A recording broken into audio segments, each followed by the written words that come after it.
हरिओम. चिंतन. प्रवचन क्रमांक 14. प्रवचनाचा विषय आहे स्वतेज. आपला जन्म झाल्यावर काही महिन्यानंतर आईने तिच्या कडेवरून आपल्याला खाली ठेवले आणि बोट धरून चालायला लावले. आपण सुरुवातीला कडेवरून खाली उतरायला नाराजी दर्शविली, परंतु आईने मायेने दटावून तिच्या बोटाचा आधार देऊन चालायला लावले.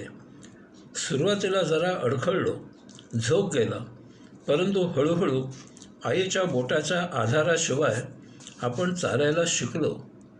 अशाच प्रकारे जगताना अडचणी आल्यावर त्यावर उपाय शोधायला आपण शिकलो. दिवसभर सूर्याचा उजेड असतो, त्यावेळी आपण सर्व कामे उरकून घेऊ लागलो. सूर्यास्तानंतर सायंकाळ झाल्यावर आपण जेवण करून निजायची तयारी करून ठेवून काळोखात गप्पा मारत बसू लागलो आणि झोप आली की उजाडेपर्यंत निजून राहू लागलो. परंतु केव्हा तरी रात्रीही उजेड असायला पाहिजे अशी गरज निर्माण झाली. सर्वत्र अग्नीची उपस्थिती सापडली, त्यामुळे लाकडे जळत ठेवून उजेडाची गरज भागविली जाऊ लागली. हळूहळू तेल, रॉकेल सापडले, त्यावर कंदिलासारखे दिवे लावले जाऊ लागले. पुढे वीज निर्माण करायचा शोध लागला. केव्हाही उजेड करायची सोय झाली.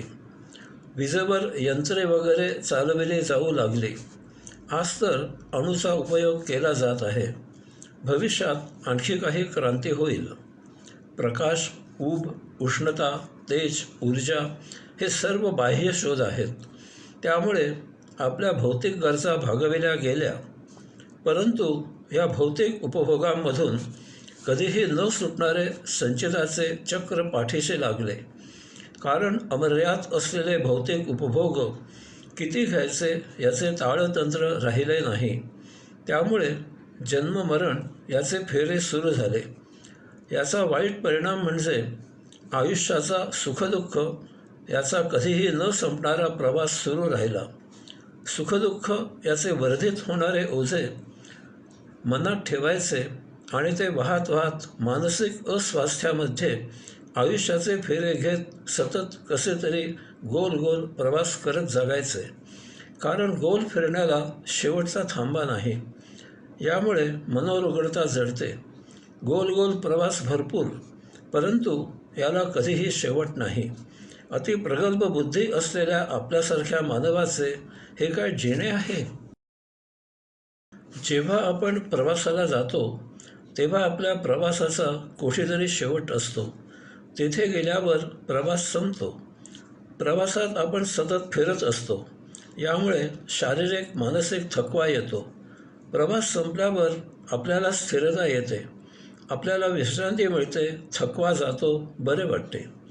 आपल्या आयुष्याच्या प्रवासाचा म्हणून नुसता क्षीणच येतो असं नाही, तर त्या प्रवासात कधी सुख तर कधी दुःख असे सतत हेलकावे खावे लागतात. यामुळे शरीराबरोबरच मनही थकते. भौतिकात सुख मिळते, परंतु त्या मानाने त्यापासून असह्य दुःख आणि तेही सुखाच्या मानाने दीर्घ काळ सोसावे लागते. याचबरोबर देहाचे आयुष्य मर्यादित असल्यामुळे पुन्हा पुन्हा जन्म घ्यायचे दुःख भोगावे लागते. जगताना जन्मापासून मरेपर्यंत सतत पराधीनता असते. यामुळे मोकळेपणाने जगले जात नाही. केव्हाही कुठेही आपल्याला पूर्ण स्वातंत्र्य नसते. आपल्या हातात आपला जन्म नाही की मरण नाही. यामुळे यामधील जगणे हे आपल्या हाती नाही. जन्माला घालताना कोणी विचारत नाही की मरण आपल्याला विचारून येत नाही. मधले आयुष्य तरी काय आहे? बालपणी पालक, बुजुर्ग यांच्या इशाऱ्यावर जगायचे. असे का असे विचारायची सोय नाही. कारण अन्न, वस्त्र, निवारा त्यांच्या मर्जीने मिळत असतो. तरुणपणी गृहस्थीची जबाबदारी पूर्ण करायची असते. तेथे कुटुंबाच्या उदरनिर्वाहासाठी काय काय खस्ता खाव्या लागतात याचा हिशेब नाही. म्हणता म्हणता प्रौढत्व येते. आपण मनाला म्हणतो, चला आता मोकळा श्वास घेत आरामात जगावे. परंतु संसाराचे दुसरे पर्व सुरू होते. कारण आधुनिक काळात तरुणांचा स्पर्धात्मक जीवघेणा प्रवास सुरू असतो. त्यात त्यांना आपल्याला मदत करावीच लागते. उघड्या डोळ्याने आपण त्यांची धडपड पाहू शकत नाही. हळूच वृद्धत्वाची चाहूल लागते. यातच देह थकल्यामुळे आजारपण सुरू असते. यातच केव्हा तरी पुनर्जन्म घ्यायची वेळ येते आणि आपण सद्य देह सोडतो. यात जगण्याची उपलब्धी काय? तर पुनरपि जननम पुनरपि मरणम. पुन्हा पुन्हा जन्ममरण असे फेरे घ्यायचे, प्रतिजन्मी सोय करणे. या अशा जिण्यामध्ये जरा वेळ काढून मौज मजा चंगळ करत जरा दुःख विसरणे किंवा हलके करणे किंवा त्याची तीव्रता कमी करणे आणि त्यातच सुख मानणे. निखळ सुखाचा पत्ता नाही. यात आनंदाला तर जागाच नाही. जणू काही आनंद असे काही अस्तित्वातच नाही. अशा या जिण्याने लोक गांजलेले असतात. यावर पुरोहित धार्मिक उपाय सुचवतात. अमुक पूजा, तमुक रुद्र, असा यज्ञ, तसा अन्नकोट, असे दान वगैरे वगैरे. असे जर असते तर सौख्य मिळणे फार सोपे झाले असते. थोडा तरी आपला आपण विचार करावा.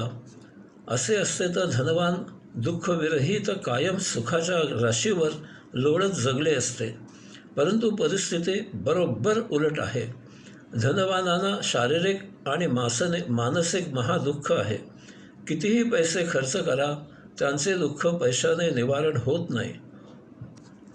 कोणीही त्या पुरोहितांना विचारत नाही की आपण दुःखाविना पूर्ण सुखी आहात का? श्रीमंत गरीब असे दोघेही धार्मिक विधी सोपस्कारांच्या मागे धावत असतात. पैसा, प्रसिद्धी, प्रतिष्ठा यासाठी धनवान पळत असतात. गरीब अन्न वस्त्र निवाऱ्यासाठी धडपडत असतात. सर्व उपाय संपले की कोणीतरी सांगतात, सद्गुरूकडे जाऊन पहा काही उपाय आहे का. मग कोणी एखाद्या योगगुरूचे नाव सुचवतात. परंतु तेथेही 2 कारणाने फसगत होते. पहिली फसगत म्हणजे योगगुरू कवायत मास्तर निघतो. दुसरी फसगत म्हणजे गुरु बोगस निघतो. कारण तो दार्शनिक साक्षात्कारी नसतो, मात्र बोलण्यात चतुर असतो. मधूनमधून संस्कृत बोलतो आणि भपकारा करतो. तो समारंभप्रिय असतो. अध्यक्ष, प्रमुख पाहुणे अशा कार्यक्रमात मग्न राहतो. तेथे काही ऐकून ते आपलेच ज्ञान आहे असे दर्शवत छाप पाडत असतो. आलेल्यांना स्वतःजवळ जखडून ठेवतो, परंतु कधीही अध्यात्माबद्दल बोलत नाही. नशीब असले तर कोणाच्या तरी कृपेने सद्गुरूचा दरवाजा सापडतो. तेथे अध्यात्माशिवाय अन्य गोष्टींना थारा नसतो. तो दुःखिताला विचारतो आपला परिचय. दुःखी लगेच मोठ्या उत्साहाने नाव, पत्ता, शैक्षणिक पात्रता, अन्य छंदामधील प्रावीण्य, आर्थिक परिस्थिती, मिळालेली पारितोषिके, अन्य प्रसिद्धी, समाजातील प्रतिष्ठा वगैरे वगैरे वगैरे. सद्गुरू विचारतो की हे सर्व आपण जन्माला येताना बरोबर घेऊन आला होतात का? आणि मरताना हे सर्व आपल्याबरोबर घेऊन जाणार आहात का? दुःखी जरा बिचकतो. मनात म्हणतो, हे काम जरा निराळे आहे हो. इतक्या दारी हिंडलो, परंतु असे कोणी विचारले नाही. परंतु तो लगेच सावध होतो. योग्य व्यक्तीची भेट झाल्याचे ओळखतो आणि उत्तर देतो, नाही, मी हे सर्व जन्माला येताना बरोबर घेऊन आलो नाही आणि मरताना बरोबर घेऊन जाणार नाही. सद्गुरू म्हणतात, जर असं आहे तर आपली ही ओळख या जन्मापुरती आहे. ती अशाश्वत, वेगळी, असत्य आहे. या असत्यासाठी तुम्हाला अतिरिक्त पैसा, प्रसिद्धी, प्रतिष्ठा वगैरे सर्व लाभते. यामागे लागूनच तुम्ही तुमच्यावर दुःख ओढवून घेतले आहे. तुमचे दुःख ही तुमची स्वतःची निर्मिती आहे. पुढील जन्मी आपण असेच करीत राहाल आणि त्यामुळे आपली ओळख अशीच, परंतु काहीतरी थोडी निराळी असेल इतकंच. याचा अर्थ आपली शाश्वत ओळख काहीतरी वेगळी आहे, आगळी आहे. आपण या ब्रह्मांडाचे यात्रेकरू आहात. आपला तात्पुरता पत्ता म्हणजे लोकल ॲड्रेस नको आहे. आपला कायम पत्ता म्हणजे परमनंट ॲड्रेस सांगा. दुःखीत गोंधळतो, हात जोडतो आणि म्हणतो सद्गुरू मार्गदर्शन करावे. बहुसंख्यांचा हाच प्रश्न आहे. स्वतःची ओळख नाही, यामुळे सदा दुःखी आहेत.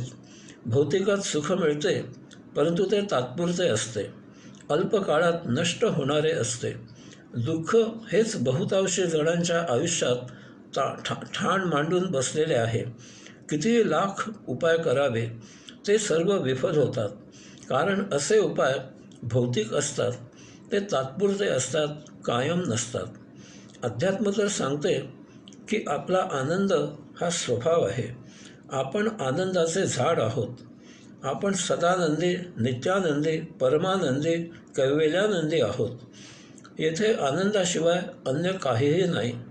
मग हे दुःख आले कुठून? निश्चितच हे दुःख आपण निर्माण केले आहे. आपण वैश्विक चैतन्याचा अंश आहोत. आपण वैश्विक ऊर्जेचा अंश आहोत. आपण वैश्विक तेजाचा अंश आहोत. आपण वैश्विक परमात्म्याचा अंश आहोत. आपण विश्वेश्वराचा अंश आहोत. आपण आनंदाशिवाय अन्य काही असूच शकत नाही. मग आपण सुखदुःखाचे कटोरे घेऊन जन्मोजन्मी भौतिक भीक मागत का हिंडत आहोत? कारण आपण आपली सत्य ओळख करून घेतलेली नाही. आपण आपले स्वतेज अद्याप जाणलेले नाही. हे तेज आपल्याला या ब्रह्मांडाच्या परिघावर सापडणार नाही. ते तेज आहे आपल्याच देहाच्या अंतःकरणामध्ये. यासाठी आपल्याला आपल्या देहाच्या आत अंतःकरणामध्ये उतरण्याची कला म्हणजे ध्यान, समाधी साध्य करायची कला शिकावी लागणार आहे. आपले तेज शोधावे लागणार आहे. यासाठी आपल्याला काय कृती करायला पाहिजे, कोणते कार्य करायला पाहिजे, कोणते कर्म करायला पाहिजे? आपल्यामध्येही आणखी एक अडचण आहे. भौतिकामध्ये काहीतरी कृती, कार्य, कर्म केल्याशिवाय काहीही मिळत नाही. या सवयीमुळे आपल्याला वाटतं की अध्यात्मामध्येही काहीतरी कृती, कार्य, कर्म करावे लागत असणार. स्वतेज शोधण्यासाठी अध्यात्मात आपल्याकरिता सर्वात कठीण अशी कृती, कार्य, कर्म करावे लागते, आणि ते म्हणजे काहीही कृती, कार्य, कर्म न करता स्वतःजवळ प्रशांत, स्वस्थ, स्थिर, स्थित, निचळ बसणे. आणि हे तुम्हालाच करावे लागते. यासाठी तुम्हाला कोणीही काहीही मदत करू शकत नाही. हे असे बसणे आपल्यासाठी सर्वात कठीण आहे, कारण याची आपल्याला सवय नाही. माझ्या प्रत्येक दैनंदिन प्रवचनाचे शेवटी अंतःकरणात स्वतःजवळ बसा असा धोशा मी लावला आहे. आपण दिवसभर स्वतःच्या देहादी इंद्रियांजवळ, विचारांजवळ, कुटुंबियांजवळ, नातलगांजवळ, प्रियजनांजवळ, समाजाजवळ, कामाजवळ, मनाजवळ, बुद्धीजवळ, स्मृतीजवळ वगैरे नेहमी समरस होऊन बसत असतो, परंतु आपण आपल्याजवळ कधीही बसत नाही. सर्वप्रथम जराही हयगय न करता आपला स्वधर्माने प्राप्त स्वकर्मयोग करावा, आणि मग जसे, जेव्हा, जेथे जितके सुकर होईल तेथे आपण श्वास घेतल्यावर तो श्वास अंतःकरणामध्ये जेथे थांबतो तेथे अंशात्मा म्हणजे आपण स्वतः वास्तव्य करत असतो. ती जागा शोधून आपण त्या जागेवर एकचित्त होऊन प्रशांत, स्वस्थ, स्थिर, स्थित, निचळ बसावे. बस, यापेक्षा आणखी काहीही करायची गरज नाही. हे ज्यांना साध्य होत नाही ते एकचित्त होत नाहीत. अशांना एकचित्त होण्यासाठी भरपूर योगसाधना आहेत. ध्यान कसे साध्य करावे यासाठी योगदासांचे दादू दयाल वाणी यावरील प्रवचन क्रमांक 8 ऐकावे आणि त्याप्रमाणे करावे. हे प्रवचन यूट्यूबवर उपलब्ध आहे. यथाकाळी ध्यान साध्य होते आणि आपल्याला हजारो सूर्य एकदम उगवावेत असे अतिप्रखर तेजःपुंज, धवल, शुभ्र, प्रकाशमय आणि तरीही शीतल असे स्वदर्शन होते. येथे आपले आयुष्य जीवनामध्ये बदलते. मग लक्षात येते की पोटाला भुके इतकेच अन्न लागते. थंडी, ऊन, वारा, पाऊस, चिलट यापासून संरक्षणापुरतेच देहाला वस्त्र लागते. थंडी, ऊन, वारा, पाऊस, चोर, चिलट यापासून संरक्षणापुरताच देहाला निवारा लागतो. आपण याप्रमाणे आचरण करू लागतो. म्हणजे गरजेपेक्षा जेव्हा आपण जास्त खातो तेव्हा ती जिभेची चविष्ट हौस मौज असते. नको इतके कपडे जेव्हा आपण परिधान करतो तेव्हा ती मनाची हौस मौज चैन पैशांची मस्ती असते. अनावश्यक इतक्या मोठ्या निवासात वास्तव्य करतो तेव्हा ती भ्रामक प्रतिष्ठा बेगडी भपकारा असतो. आपल्या हौस मौज करण्यामुळे कित्येक इतरे जणांना पुरतेही मिळत नाही. आपल्या पैसे प्रतिष्ठा यांच्या मस्तीमुळे वस्तूंच्या मागणीत वाढ होते आणि दर चढतात, वस्तू महाग होतात. इतरांना ते परवडत नाही. यामुळे असे करणाऱ्यांना गीतेने चोर असे म्हटले आहे. अत्यावश्यक मर्यादित गरजेपुरतेच अन्न वस्त्र निवारा यांच्या वापरामुळे आपल्याकडे जे आहे तेच जास्त आहे ही जाण आपल्याला येते. आपल्या हालचालीवर मर्यादा येतात. याचे अर्थशास्त्रीय अनेक फायदे समाजाला होतात. आपल्याला भरपूर वेळ मिळू लागतो. तो ध्यान साध्य करण्यासाठी सत्कारणी लागतो. त्या दर्शनाने आपण एकांत प्रिय होतो, स्वकेंद्रित होतो. आपण आपोआपच सदानंदी, नित्यानंदी, परमानंदी, कैवल्यानंदी होतो. हा स्वतेजाच्या शोधाचा महिमा आहे. हरि ओम.